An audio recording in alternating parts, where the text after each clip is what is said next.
आपण कल्पनेतच खरं तर जगत असतो खूप वेळा. पण महाराजांना आपण रयतेचा राजा म्हणतो. त्यांचा राज्याभिषेक झाला तो खऱ्या अर्थाने फक्त महाराष्ट्रासाठी नाही तर हिंदुस्थानात राहणाऱ्या प्रत्येकासाठी एक अभिमानाचा क्षण होता.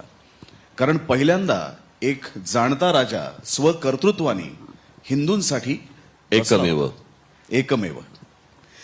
तर अशा त्या राज्याभिषेकाला समजा तुम्ही त्या रयतेचा एक भाग आहात आणि तुम्हाला आमंत्रण आलंय की गडावरती या राज्याभिषेकाला, तर तुम्ही काय भेट घेऊन गेला असतात राजांसाठी? नाही, मी आधीच पोहोचलो असतो. मला असं काही बोलवलं काहीतरी भेट घेऊन या वगैरे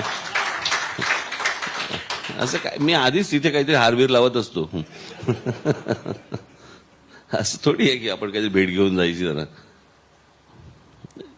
आधीच तिकडे काहीतरी काम बिम चालू असतं आपलं. बऱ्याच वेळेला असं होतं, आता आमच्या घरी पुण्यात मंदिर आहे आणि मी मंदिरात आलोय तिथे. तुम्ही आलात आणि मंदिरात मी अनेक लोक बघतो की त्यांच्या आयुष्यात ते अस्वस्थ असतात, उद्विग्न असतात, कुठल्या तरी परिस्थितीने गांजलेले असतात आणि ते आल्यानंतर आमच्या खंडोबाचं मंदिर आहे, ते खंडोबाशी बोलतात, गप्पा मारतात. तर तुमच्या मनात आतापर्यंत ज्या काही भावना आहेत त्या सगळ्या आहेत, आजूबाजूच्या सगळ्या गोष्टी तुम्ही बघताय आणि तुम्ही रायगडला गेलात. आज जिथे महाराजांचा राज्याभिषेक झाला त्या त्यांच्या सिंहासनाच्या समोर तुम्ही बसलात शांतपणे, मांडी घालून त्यांच्या मूर्तीकडे एकटक बघत. तुम्ही काय मागणं कराल त्यांच्याकडे? काय मागाल त्यांना? काही नाही, महाराष्ट्राच्या सर्वांना सुबुद्धी द्या. शिवछत्रपती आम्हाला समजू देत.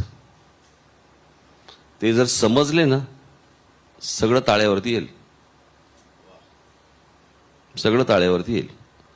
आमच्याकडे छत्रपती शिवाजी महाराज हे हार घालण्यापुरता मर्यादित राहिलेले आहेत आणि जातीपातीमध्ये भांडणं करण्यासाठी.